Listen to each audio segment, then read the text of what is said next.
एक बात नहीं समझ पा रहा हूँ कि पहले की सरकार के समय 1962, 1965, 1972 की भीषण लड़ाइयाँ हुई। देश पोलियो, प्लेग, हैजा, टीबी जैसी भयंकर महामारी की चपेट में आया, लेकिन सभी का मुफ्त में इलाज हुआ। मुफ्त में पूरे देश का टीकाकरण हुआ। लोगों ने उन सरकारों पर खरबों के घोटाले के आरोप लगाए। कहा गया कि काला धन विदेशों में भेजा गया।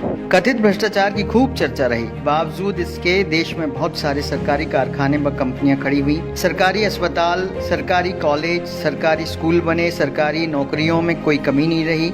लोगों को नौकरियां दी गई। जो व्यक्ति इंटर मैट्रिक पास कर जाता था उसे घर से बुलाकर नौकरियां दी गई। तनख्वाह में कोई कमी नहीं रही। भत्ता हर वर्ष लगातार बढ़ता था। महंगाई भत्ता 131% तक दिया गया। सबसे अधिक वेतन वृद्धि छठे वेतनमान में मिली।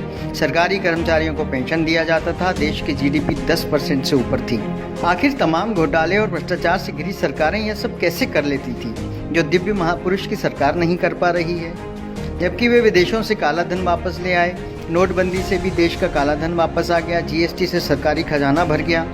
आपातकालीन परिस्थितियों के लिए रिजर्व बैंक में जमा पैसा निकाल लिया गया। फिर पता नहीं क्यों 18-18 घंटे काम करने वाले प्रधानमंत्री के सामने सरकारी संपत्तियां बिक गईं और दिव्य महापुरुष की सरकार नौकरियां, वेतन भत्ते, पेंशन नहीं देकर किसान, मजदूर और आम नागरिकों को सिर्फ टेंशन ही दे रही है। कोई युद्ध नहीं हुआ, जीडीपी माइनस में चल रही है, सभी की नौकरियां चली गईं, फिर भी साहब ने सभी एनजीओ, उद्योगपतियों और देश के नागरिकों से पीएम केयर फंड में पैसा जमा करवा लिया।